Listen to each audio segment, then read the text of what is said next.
Hi YouTube, it's Kathy and this is my Prideathon TBR. Prideathon is happening from the 14th to the 20th of April and you know I'm here for it. Considering I have my own biannual queer readathon, I figured that I should support all the other ones that I see. This readathon has 7 prompts and I'm not doing all of them just because I'm feeling a little bit burnt out these days and I don't want to cram as many books as I possibly could into the week and not enjoy it as much as I could if I just read 3 or 4 of them. That being said, I will go through the prompts and then let you know what books I'm going to pick up and if they fulfill any of the prompts. I don't feel like I should have to say this, but all of the books that you'll be reading for Prideathon will have queer elements. They have to have queer elements. Yes. The first challenge is to read the group book, and the group book is The Fever King by Victoria Lee. I will not be doing this one just because my library doesn't have a copy yet, and I'm poor. This one does sound really good though. It's a dystopian set in what was formerly the United States. A couple of Jewish boys fall in love amidst all of this chaos. One of them is a technopath, which means he can control technology with his mind. Very excited about it. Not excited about the crow that is outside my window.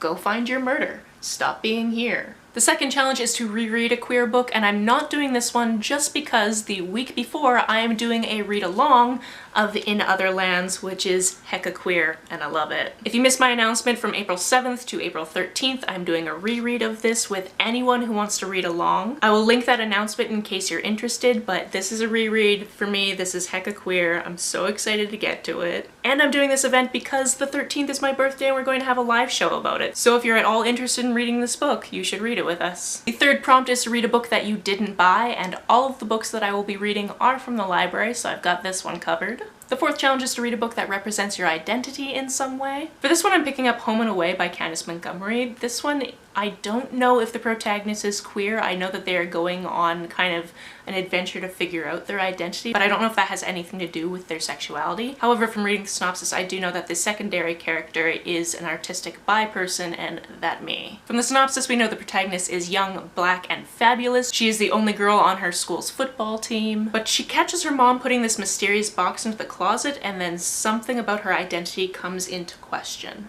And if you know me, you know I like going into things not knowing too much, so that's all I want to know. The next challenge is a book that's been on your TBR for a while, and for this one I'm deciding to read Summer of Salt by Katrina Leno. There are other books that have been on my TBR for longer, but this one just called to me. Again, because I like to go into my things not knowing a lot, I don't know too much about the plot of this book, but my library has it listed under lesbian teenagers, so one can only assume that's in there. And I know that it has to do with witches coming into their powers, or possibly not. I also just really know that Chelsea from Chelsea Darling Reads absolutely adored this one, which is why it was on my radar in the first place, so it's finally time to get to it. The sixth challenge is to read a book with a protagonist that's different from you, and for this one I've decided to pick up I Am J by Chris Beam. This is another story of self-discovery, but from my understanding this one is a trans story. I tried to find out if Chris Beam was also trans without doing too much research because that is very icky to me. But from that I did find out that they've written a number of non-fiction books about being trans, so I can only assume that they've at least done their research. From my understanding this book has also won some awards, so I'm excited to get to it, but again,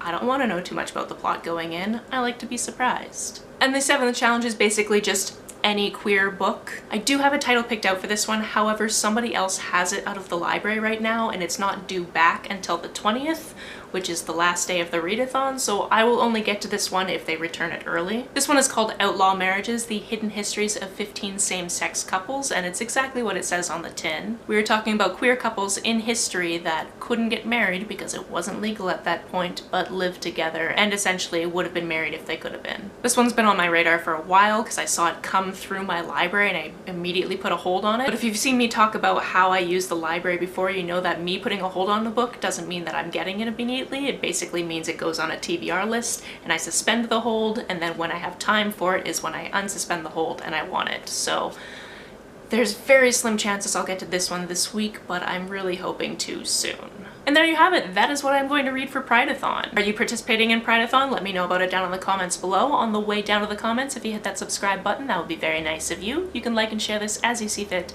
and I will see you very soon. Bye!